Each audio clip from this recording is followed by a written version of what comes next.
Hey folks, Caleb here. And before we jump into this episode, I'm just going to make a quick disclaimer. As the show continues to evolve and develop, Nathan and I are interested in exploring topics relevant to ministry and sort of boots on the ground when it comes to serving the church. So in the example of this episode, we are having a conversation with our friend, Richard Roth, who serves refugees in Red Deer, Alberta. Now, naturally, not every voice that we hear from on the show is going to be Lutheran necessarily, but we think it would be a loss not to hear from somebody who maybe aligns with a different theological viewpoint, as in the case of this episode. Think of this less as a sort of deep dive into a doctrine of theology and more of a life in the world, experiential, testimonial type of episode. So with all that said, please enjoy this special ministry expo on Theology on the Rise.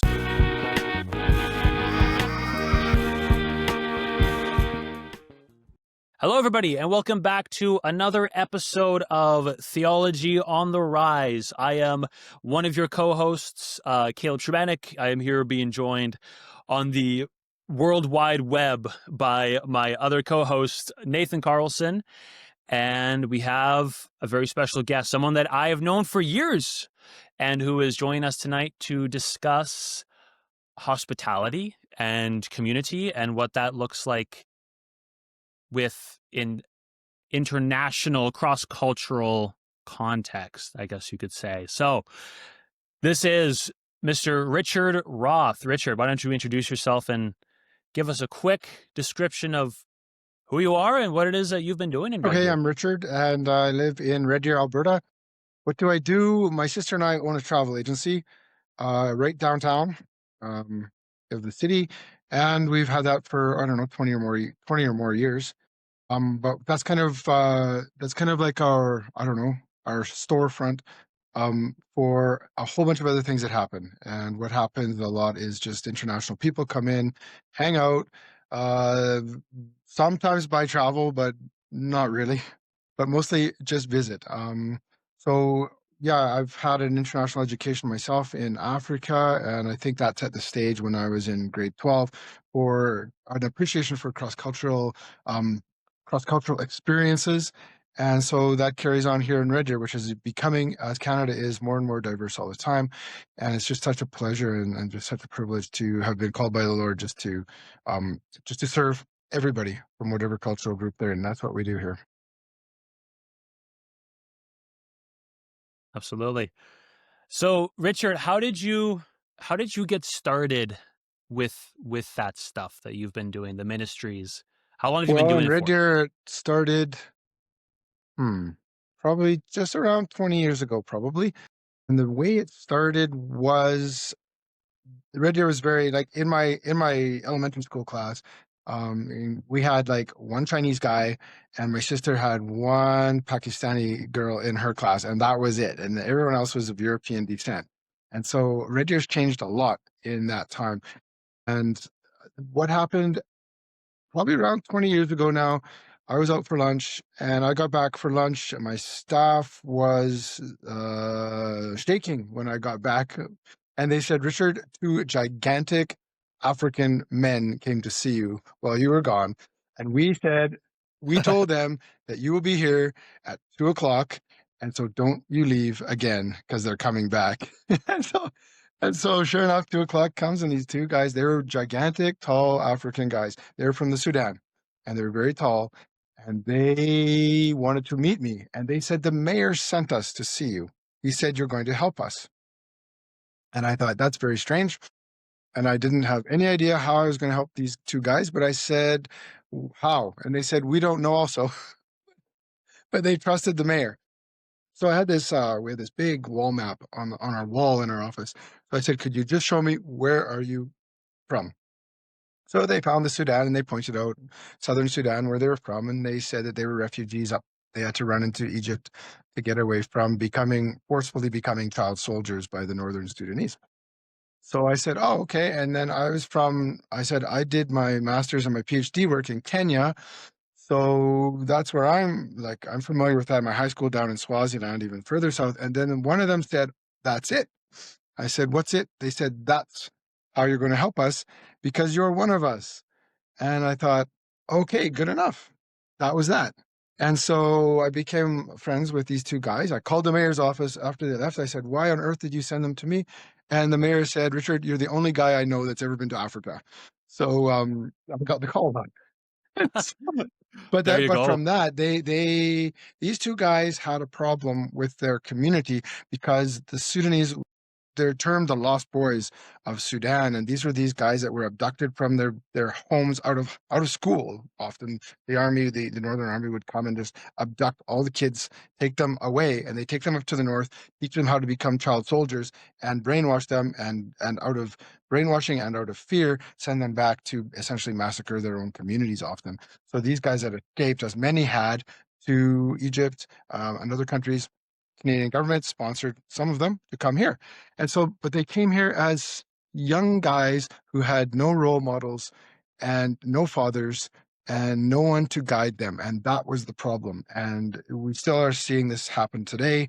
There's still a crisis amongst young Sudanese guys because they're still coming from Darfur and elsewhere. And it comes down to the same thing. Where do you then, if you don't have a father or you don't have a role model, where are you going to find it? Well, very often you'll find it in gangs, you'll find it in drugs, you'll find it in areas that, are harsh, not the best of choices, and very shocking to me. So they took me one week, they'd introduced me to some of their other friends, and they took me a few weeks later to a house in Red Deer. And I went in and there was active prostitution going on. There was active drug use going on and things that I had never seen in my life other than on like the movie Pulp Fiction, I think it was, which I saw a little bit of. And I couldn't quite comprehend what was going on then. And I still couldn't quite comprehend what was going on when I saw it with my own eyes. But I didn't think this would ever happen in Red Deer. I couldn't fathom it. And so that opened my eyes in a very big way. And that's kind of, that's kind of the way it always has gone. Like one thing leads to another. So these guys opened up doors to another community of the Sudanese who then started introducing me to other friends, and they were not Sudanese necessarily, but it just went on. Then one of the Sudanese guys got a job with the immigration department in Red Deer. And so he started introducing me to his clients. And so this whole thing just started to unwrap into this very diverse grouping of people that would come and visit and ask any number of questions and want help in any number of different areas. Yeah. Mm-hmm. That's Yes, so and not just Sudanese. Like we're talking like people from all parts of Africa, Middle Eastern people, and in more recent years, Ukrainians. Lots and lots of Ukrainians have joined this kind of like intercultural web that has kind of come together in Red Deer, and that you are closely involved in. It's very cool.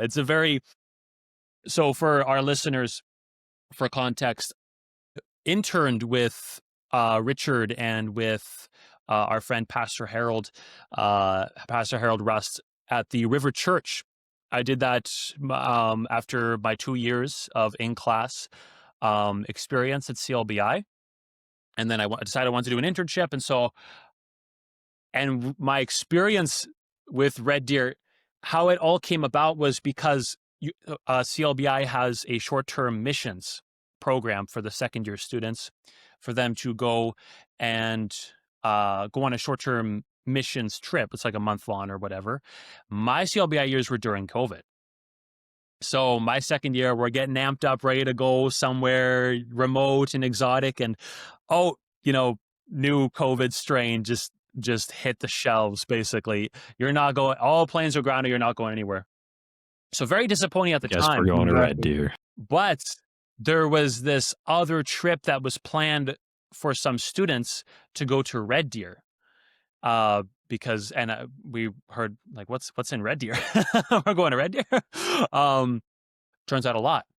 And we went to Red Deer, and it was, I mean, you guys just kind of like threw us like into the deep end, which was amazing. We taught, tutored English to people learning, trying to learn English in order to help with jobs and school and so forth.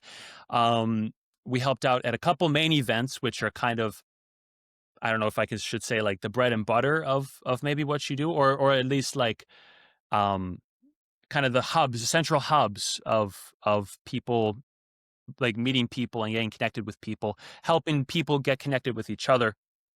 Those being the River Church, where Pastor Harold is the pastor, and the barbecue. And we'll talk about the barbecue because the barbecue is very exciting. So got involved with all those things, met some really amazing people, had some really incredible experiences.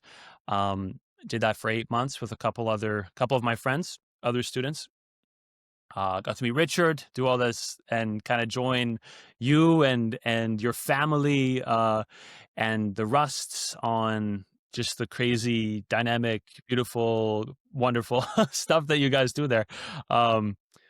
Yeah, so.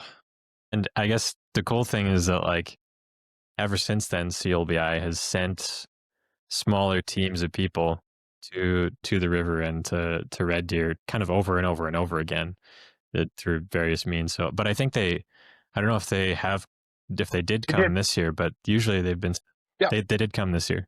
But yeah, they send their second years there every year now for like a prep for their short-term mission trip. So that's kind of cool. Yeah, no, and I've been involved in Red Deer in a smaller capacity than Caleb, but I've spent some time up there, and I led some. When I was working with a church in Camrose, I would take teams of people from that church up to Red Deer just to be there for a service, because you guys do a Sunday night service with the river. Yeah, it's just such a unique kind of interwoven web of people there that, yeah, I'm excited for everyone to hear about. So this is cool. This is almost like a church ministry expo episode. But yeah, tell everyone more. Like, Caleb, I think you got another question lined up about the river and Red Deer Day. Yeah, I guess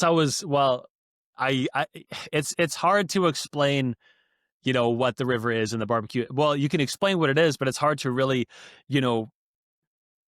explain what it's about and what it's like. Like, it's one of those things you kind of just have to experience. I want you to imagine, and this was the experience for myself and for every CLBI student who has gone to Red Deer, really anyone who's gone to, who's tried out the barbecue or the church.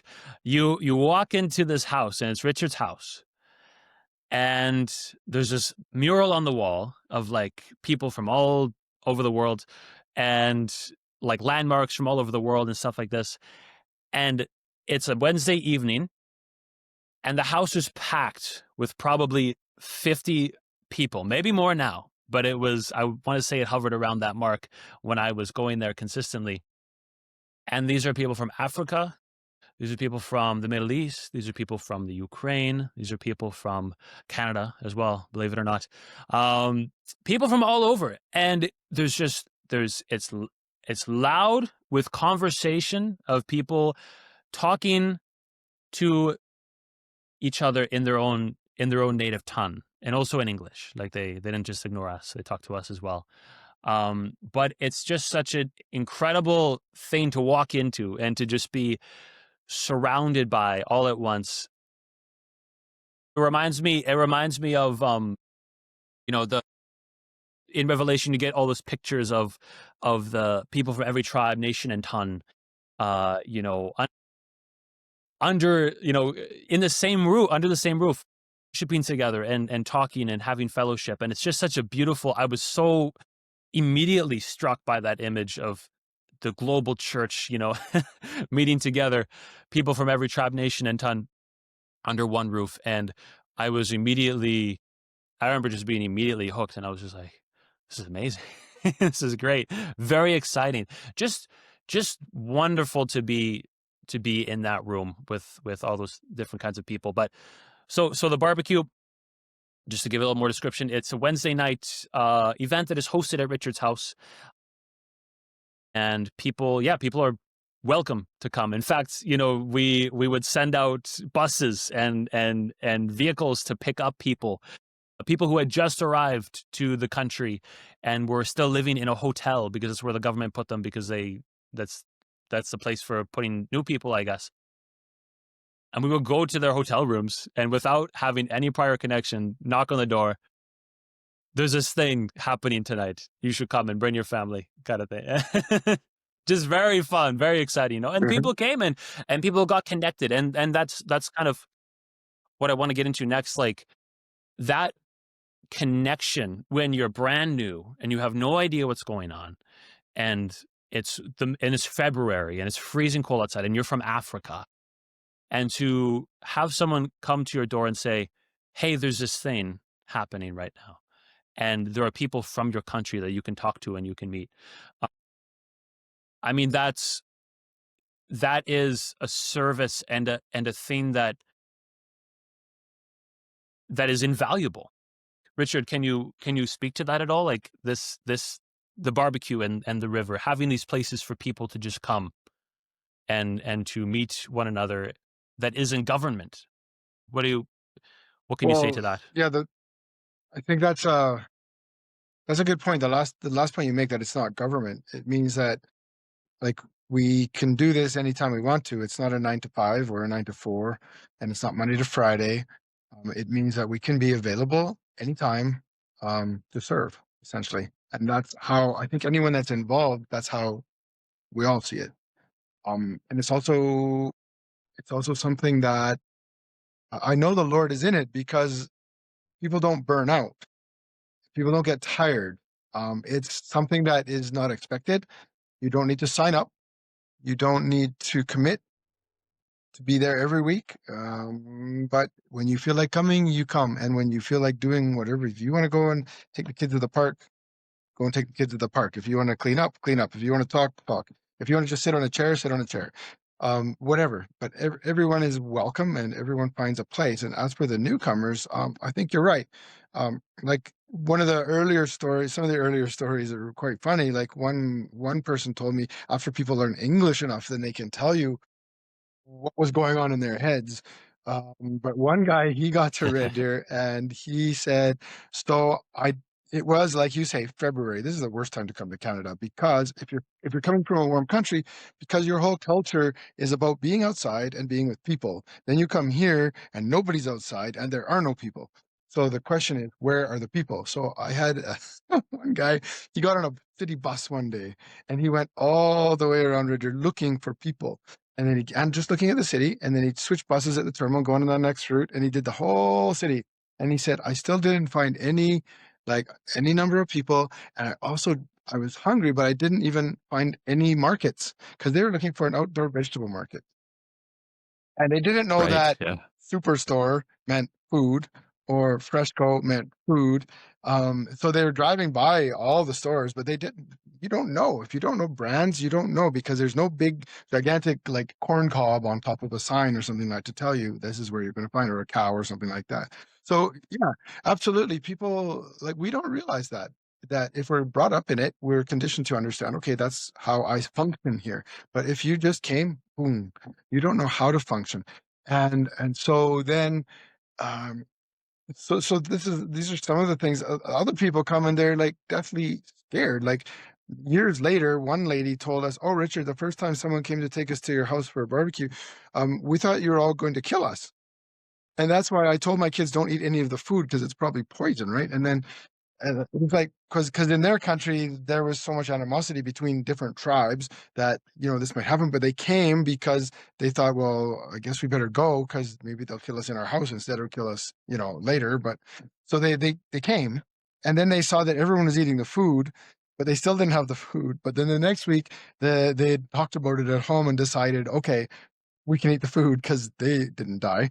So, and then they kept coming. But, it's like, what are the starts that people have? And the starts are very rocky, and the starts involve a lot of trust. But you've got to, at the same time, the people that do get out do much better than those that stay home cloistered. And just there's a lot of people that come to Canada and they spend their entire day with their phone on, with someone in their home country on the phone, and they just talk to them all day while they make lunch or while they do whatever. But it's always that language, it's always that cultural context, and they very rarely will even leave the house except to go shopping. So this is another way of coming to Canada, I suppose. But did you really come to Canada is the question, or did you really find community is the question. So that's kind of, really, there's no motivation for anything we do except just to do what we feel the Lord is asking us to do. And we really don't know why. But when you summarize it, Caleb, now, then I kind of start to see, oh yeah, this is some of the why, right? Some of that big picture that maybe we don't think about enough, but I suppose it's always in the back of our mind too. If we really thought about why, it's to help people. Like, I really believe that everyone that comes to Canada, like, everyone has a purpose, right? And that purpose comes from the Lord. And if they came to Canada, they've come here, they've been put here in 2025 or 2026 or whenever they got here, and there must be a reason for that. And it's not to do evil. We know that. How do we encourage that out of people then? And I think that's part of it, is like, okay, well, you're going to need some English. You're going to need to know people that have a basis of what is societal life look like in Canada, and how do you adjust to it? Because really, if you think about it, everyone had to do this in their families, and not that many generations ago for most of us, had to figure out how to adjust to this new country, and then how to make your personal contribution, and how to set your family up to make their contribution to this society. So if we're doing a little bit of that, then great. Yeah, and that's what you guys do, right? Like, that's what the ministry is all about, is introducing people to Canada and sharing the gospel with them through just being able to be available to them, right? And through things like church, but also, which is this part that I've seen the most of, but also, through teaching English, which is something we haven't talked about yet, and through, the barbecue community, and through the cafe. Just the cafe is kind of like, can you tell us a little bit about the cafe, Richard? Actually, just cafe slash the cafe. The cafe is in our travel agency. So during COVID, things were getting a bit boring. But just before COVID happened, I was in Hong Kong and got a phone call from Canada, from a young Syrian Iraqi guy. He said, "Richard, you need to put a coffee shop in your office." I thought, where did this come from? And he said, and it's not about the coffee, it's about hope. And I thought, oh, if it's about hope, then I guess I'm sold. It was immediate. Like, okay, if some guy from somewhere else is going to tell me that there's hope there, that's what people need most often. And so it was a no-brainer. So I go home. I said, you know what? My sister, she always wanted to have a coffee shop in her office somewhere, but we never had time. And then it was COVID, and then we had a lot of time. And so we did that. So we put a coffee shop in, and it's there, and we have a Ukrainian lady who runs it most of the time now. And it's just a beautiful place to come. Like, people just come and hang out, and that's the whole point. Yeah. Yeah. We don't make any money. I remember. I know that. it's kind of it's our community project. Really, it is, and on purpose. Totally. On purpose, because we also don't want to outprice people, because that's not the point of having a cup of tea or being able to come for a cup of coffee. It's to be able to, not to be able to afford to. So we keep an eye out, and we tell our staff, just watch for this. If people don't seem to have enough, don't broadcast this part, because now tomorrow everyone's going to come and get coffee. But people will give donations. People come and give us $20 and say, here, this is for the next people that come that don't have money. So the community of the coffee shop also gets it to a very big extent. Mm-hmm. Yeah, I remember coming to Red Deer for the first time and going to, it's called the Runway Cafe, correct? Yeah. And Pastor Harold's office is it still He's still there. Is also in there, and I listened to a lot of Adventures in Odyssey as a kid, and I remember coming in there when I was at CLBI and going like, "Whoa, this is almost like Wit's End." If you guys know what that is, if you're Adventures in Odyssey fans, because Yeah, yeah. people come in, they hang out, they have a cup of coffee, and then there's also Richard there and Pastor Harold's there. If for some reason someone wants to talk or needs to talk about something, and there's different resources there for them.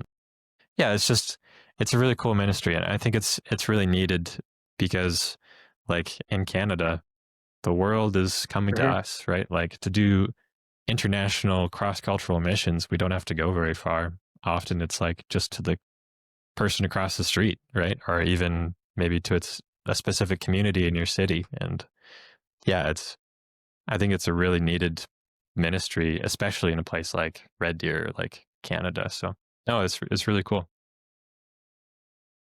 Yeah, it really just illuminates like how the opportunity that is just available everywhere, and there's you can. I think people, and like not everyone has money to start something up. Not everyone has the ability, or the resources or the funds to like start something like on that level. But anyone can just, it's as simple as just being neighborly and as being community minded. Like, have you met your neighbors who live across the street that you've been living there for 5 years? Have you ever have you ever talked to them? Go introduce yourself.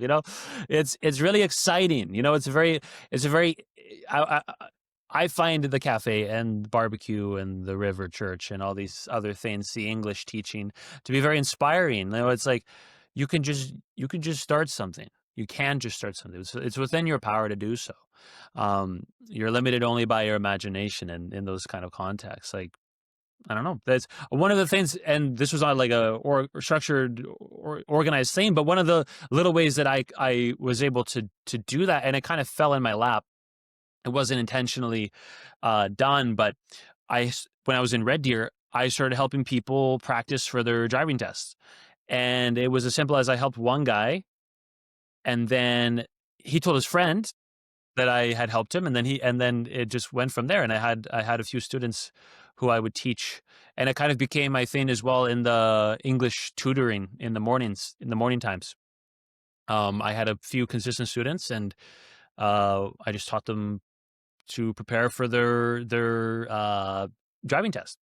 And it was awesome. It was a lot of fun. Like you make connections with people, and they invite you to their home, and they cooked for you, and you just had a really good time of fellowship. And yeah, and I think that the ministries in Red Deer that you guys are involved in are just a testament to like you can do it, and you can be a positive change, a positive force for good within your community. You don't have to it's wonderful to go to Sudan or Congo or wherever. That's great. But, those people, and really just the people in need are all around you all the time. And you can just be neighborly, and you can just be, yeah, I think it's very exciting. And you don't need necessarily a lot of money to do it also. I think the most important thing is to know that you're not just starting out to do something because you thought it was a great idea to do it, but did you really hear in your heart that God said, I need you to do this. I want you to take this step. I want you to start on the path. Because if you heard that, so it comes back, first of all, to listening and understanding what is the voice of God and how do you personally hear the voice of God. And then when you know that, you know what you're supposed to be doing and where you're supposed to be going. Of course, you will never know the whole picture. And the Bible tells us that. He'll do things that we can't imagine. Even if he told us, we couldn't imagine where he'll take us if we follow him. But it has to start somewhere. And as long as you heard that's your direction, it can't fail because that's what God told you to do. And God's not into failures, not whatsoever. So in my case, I remember walking to work one day and I heard the voice of God, and the voice of God said, you do my work and I'll manage your business. And I stopped on the sidewalk halfway to work because I walked to work, and I stopped and I said, could you say that again? I said that part out loud, but the impression was inside of me, and the same words, you do my work, I'll manage your business. So I got to work, sat down, and I thought, you can't say no to that, because basically you're saying no to God and God's plan for your life. So, okay, what does that look like? I don't know, but I thought, well, it doesn't. The first thing that didn't make sense was, why am I making my agenda if God's managing my business? So I put my day timer away and I never looked at it again. And that was the end of that. And then, okay, so then you get stressed as a business owner. You need staff, you need to pay your staff, you need to keep your lights on, you need to pay your rent. And so that was the next thing to give away. Said, you know what? If you're managing my business, there you go. That's your problem. And then at the same time, this is when the Sudanese guys walk in one day, and this is where other people start walking one day.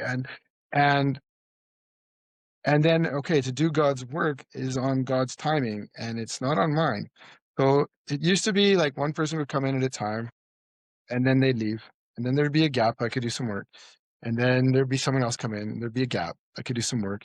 And then it started to be without the gap, they'd just keep coming. And then my work ended up being when I could grab it. And it didn't mean I had to stay overtime. Sometimes I do, because I need to catch up a little bit. But often it would be, I would spend all my day doing whatever, helping people with their phone bill, or helping people, figure out what is taking people for a driving lesson or something like that, right? Or going to someone's house because their kids don't go to school or something like that. And try to help the family understand that. But then at the end of the day, and sometimes it would literally be like 5 minutes to 5, the phone would ring, someone would say, I need you to book this travel for me. And I would say, like, you want a price? And they say, no, here's my credit card number. And it started being like that. And it was kind of weird, because it always before was like people, you'd have to give them a quote, and it would, maybe, you're $5 less than someone else. And so they'd buy it from you. But then it's just started like, I'll take this. I want this. I'll do this. And then I realized, oh my goodness, it's so, the Lord really did take it over. And all I needed to do was, that much to get what used to take a day to do done. But meanwhile, I had my whole day free to do something else. And then like nowadays it's like a dog pile in my office. Some days it's just crazy. They don't come one by one. They just come, and they all sit, and they all just cram in there together. And some days there'll be a poor, like, made in Canada client sitting in a chair trying to figure out how they're going to get to, Thailand or something like that for a holiday. And all these people Yeah. keep coming in, Yeah. and it's so fluid. And sometimes I wonder what they think, but they always book. They don't walk out. I don't lose clients because of all these people coming in. But they become sometimes very, very interested. Like one guy, I was booking a trip to Africa, sent him away for 2 months. He saw what was happening in the office, didn't quite understand it. 2 months later, the guy came back and said, how do I help what you're doing? Because he saw, oh, this is where you got this from. It's from looking at how communities of other cultures operate. Come back to Canada, realize we don't quite have it perfect here. And so how can I help to be a part of establishing and building community? So it was, it's kind of neat to see that when your clients become not clients anymore, but they become friends, and they become, participants in the work.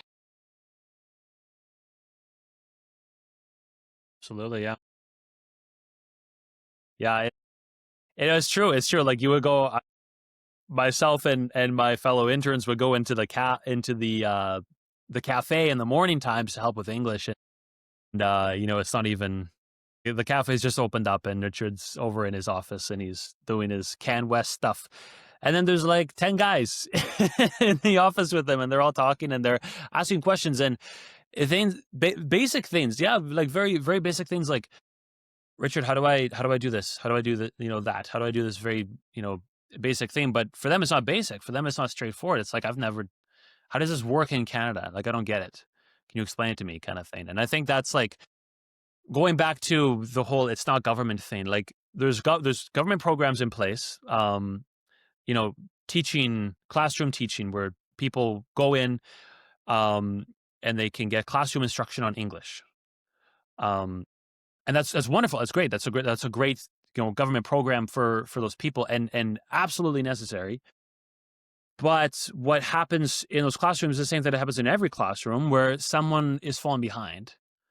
or someone isn't grasping a concept, and they just get carried right along with it without really understanding these things. And that's where something like the English teaching that we've mentioned a couple of times but haven't really gone into it comes into place. And it's completely volunteer run, and Richard runs this out of the basement of the cafe / travel agency.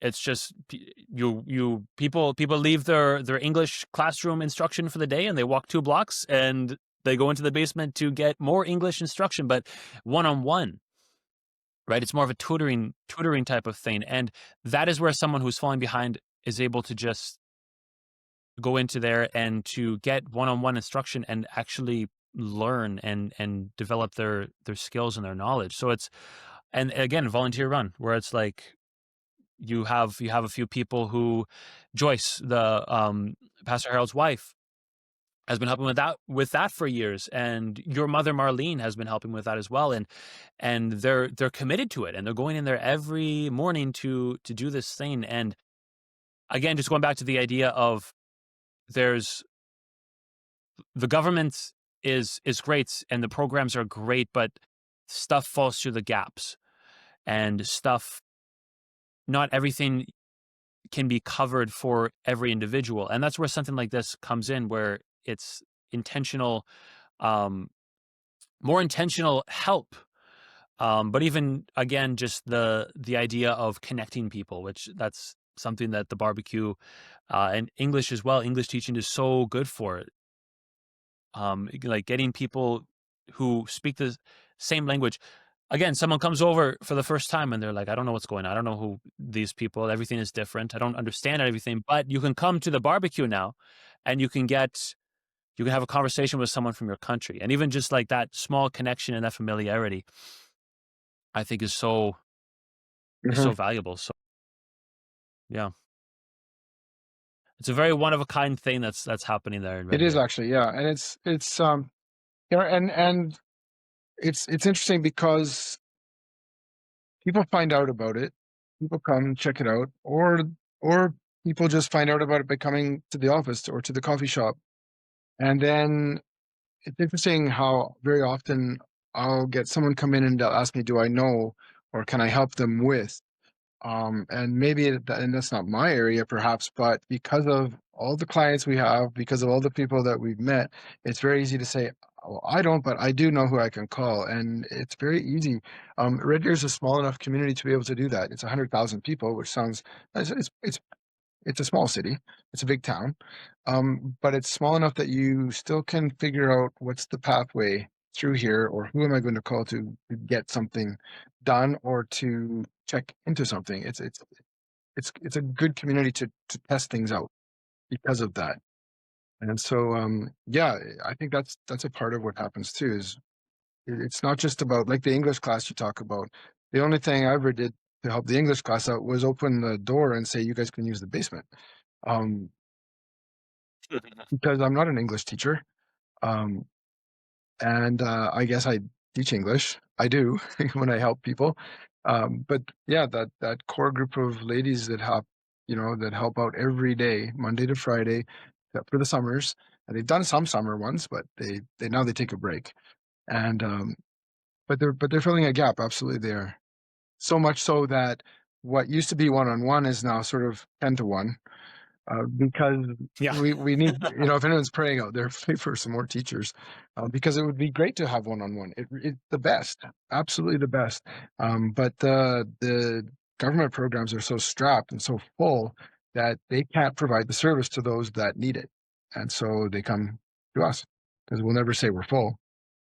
We'll just put another chair out.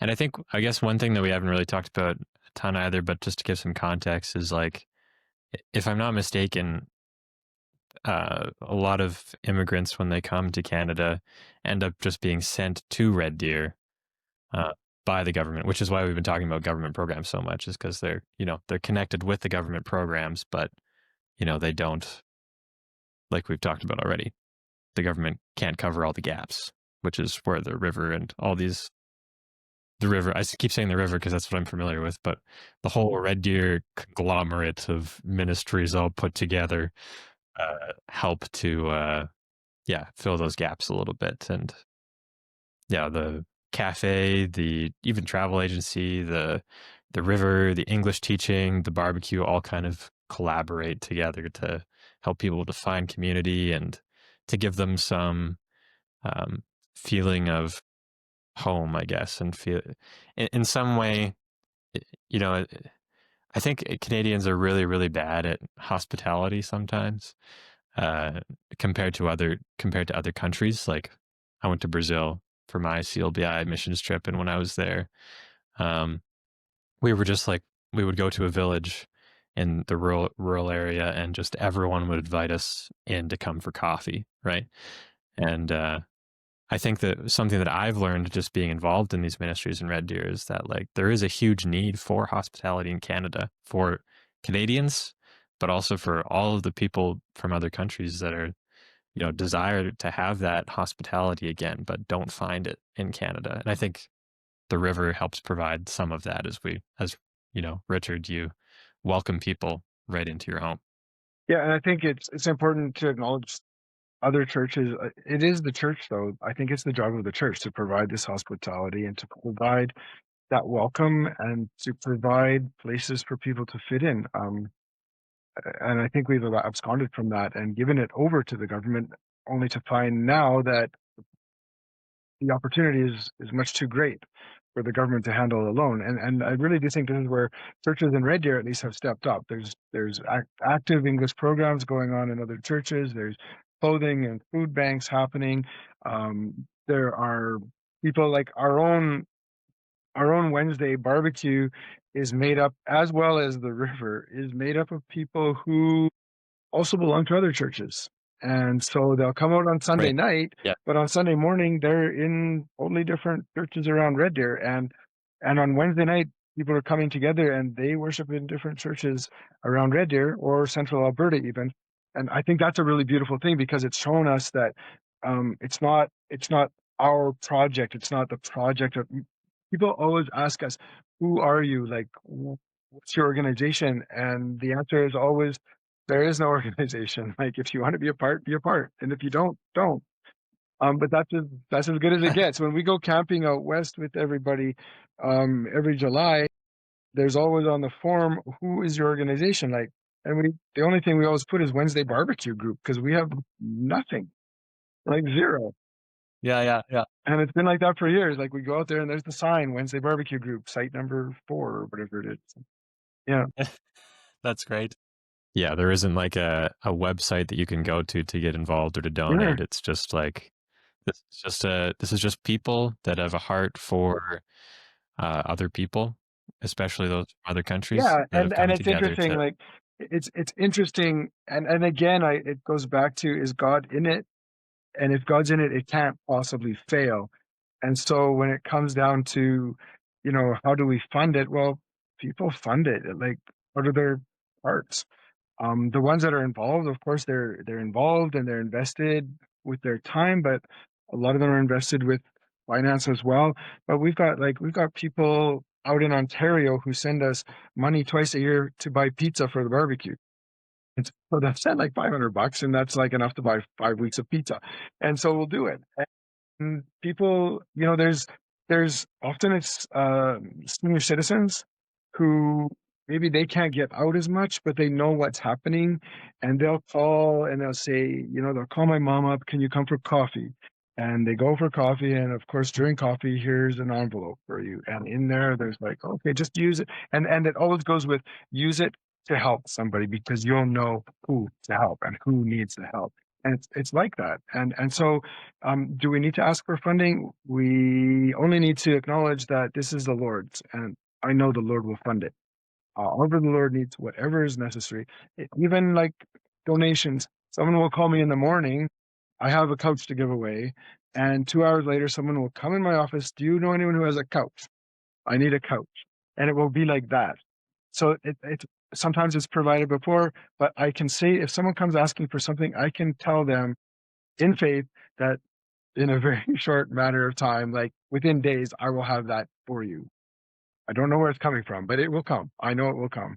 And it does. It always does. Yeah, it is amazing how God provides for our needs, right? Like we had a moments like that just with the podcast where we were wondering, because we had been borrowing like CLBI's microphones for a long time, and we were just like, we could buy these ourselves, but God, like, if you can provide those somehow, that would just be fantastic. And lo and behold, some friends of ours, we talked about this in another episode, actually, just gave us a donation out of the blue, Out of the blue, yeah. what we needed. And yeah, God provides Amen. for our needs, and it's not always in the way that we'll expect or even want, but yeah, you know, we've talked about prayer on this channel podcast as well, and yeah, when we pray the things that God desires us to pray, like we talked about with Brian Wolfmueller, yeah, he honors that. So yeah, it's yeah, it's just incredible how God will provide. So I have a question about, yours, I mean, the Red Deer, the river and the barbecue, these are, I mean, you guys are Christians. This is a Christian run thing. And everything's kind of approached from that lens. I mean, the whole thing started out of this, like, you know, love for one's neighbor and kind of that calling that God placed on you to help. So it being Christian run and Christian led, and lots of these people from Africa and other places are Christians themselves, but you are brushing shoulders with people of other faiths. I would say probably mostly Muslim, lots of Muslim people, Africa, Middle East, Muslim nations. What is that like as a Christian? Just talk, I guess, to your own personal experience, but what is it like as a Christian ministering to and having those conversations and just trying to, you know, come forward with the gospel to people who are not Christian, to Muslim people? What is that like for you? It's about love, first and foremost, as you say. And that's why we do it. And that's what Jesus calls us all to do, is to love our neighbor. And so the Bible also in the Old and New Testament speaks very specifically about extending hospitality to strangers. And so there's a very strong, if you follow it, it's not just once or twice that it's mentioned, but it's a theme. It's there. Reach out, extend a hand, and help. And it introduces people to something. A guy just told me, I was at a meeting just 3 days ago, actually, and a guy came up after me and said, you know, when you extend love to different cultural groups, they don't all have that, because a lot of groups, you'll do something in order to get something back. But when you love, you do something and you give something, but you don't expect a return. And when you keep doing this over and over and over again, this starts to maybe irritate, but it also starts to open up like a very big question mark in someone's head, because they're saying, why does this person keep giving me all this time or all this, support? What do they want? But they don't want. So then is where you get every now and then, after a while, after you've known someone for a while, they'll come and they'll say, why are you doing this? I need to know, why are you doing this? I say, yeah, I'll tell you why I'm doing this. I'm telling you that I do this because God tells me to love you and everybody that comes along equally. So it doesn't matter if you're Christian, if you're Muslim, if you're Jewish, if you're, Hindu, it doesn't matter. We're all children of God, Genesis 1:26, and we're all made in his image. And so therefore I have no right to pick favorites, and God doesn't pick favorites. And so this is really something. One guy came to me once. This is the father, and um, his family was involved in the barbecue. He'd bring them he was not Christian, and he'd bring his kids every week, and I'd take his kids out to the mountains with other, we'd take out groups. On Saturdays, in the summer, we'll often just pack out a couple of cars and say who can drive and who can't drive, and then let's take a bunch of people hiking for a day or something. And so we'd do this. And then one day the dad came in, he says, "Richard, I don't think we can see you anymore," because he was actually getting pressure from the rest of his cultural group who knew that his kids and the family was becoming too close to the Christian. So I said to him, well, I often when I'm speaking, I'll just have my computer in my office, and often when I'm speaking, I'll just go to my computer and I'll just Google up the biblical reference that I want to talk about, because it's very important for me not to be just spouting out my opinion, but I want to talk truth to people. So I said to him, just give me a second. And I called up I just showed him on the internet. I said, this is my Bible. This is where I get my orders from. It's from the Lord. And the Lord says to love you. And I just showed him some scripture, and it's just, I can't not. He said, you can do what you want, but I'm not going to stop loving you. I can't. And he stopped and he said, that's it. And I said, what do you mean that's it? He said, that's what we don't have in my culture, in my religion. That's what we don't have. I said, what don't you have? He said, love. We don't have love. I'm like, oh my goodness. Now that's a big thing to discover, and it's a big thing for me to discover. Because my assumption is that everyone understands what this means. Like, how do you love just outwardly? But it's not there all over the place. So he said, this is on a Friday. So he said, well, I'm going to take that back to my family. So on Monday morning, he's sitting in my office again at 10 in the morning. And he said, we had many discussions over the weekend with my family. And he said, and we all decided that we can see you again.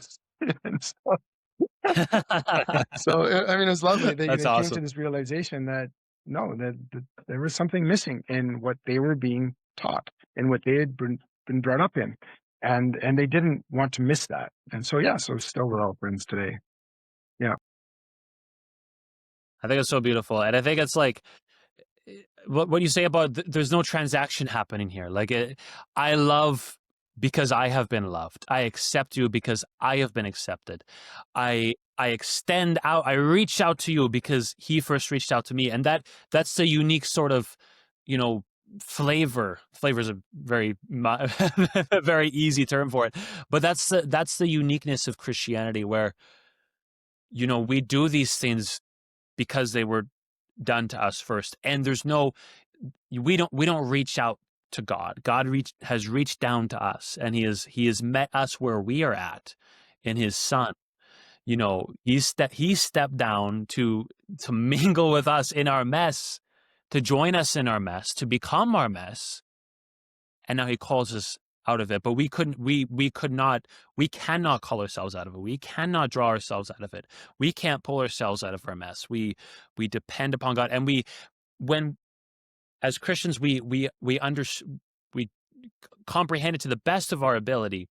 And it's an incredibly powerful thing to understand that we were wretched, and we were chosen, and we were selected by God, and we're loved by God, even in our wretched state. And because of that, that just sort of flows out of us, and like you say, it's a very unique thing, because you will not find this in other cultures. You will not find it. You find it in other cultures. You will not find it in other religious faith systems.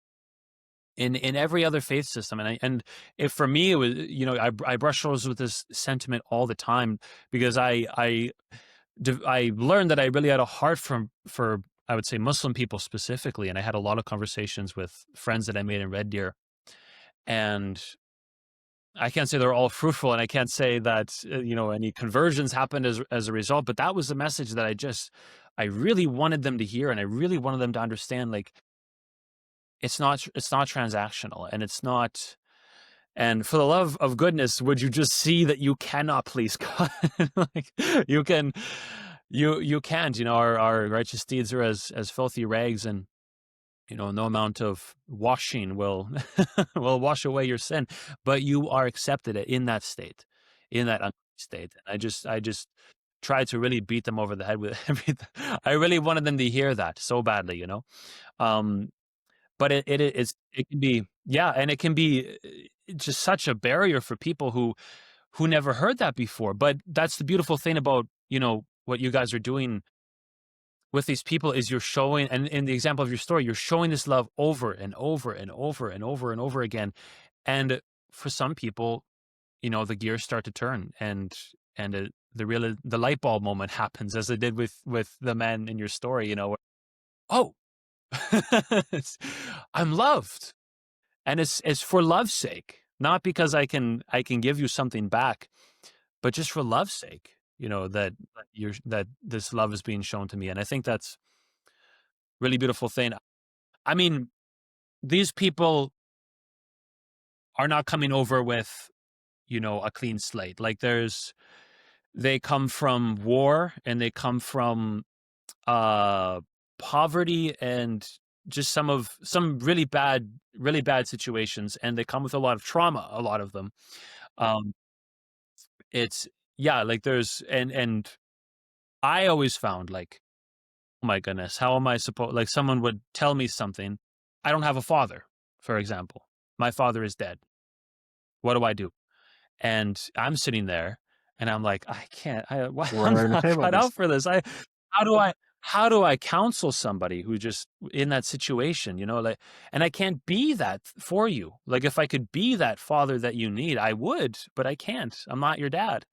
Um, Certainly, I can help you, and I can try to be fatherly, but I can't fix that ache. Or another big thing that we would do was homeless ministry, and you would talk to people and give them coffee and have conversations, and you would hear just stories that break your heart.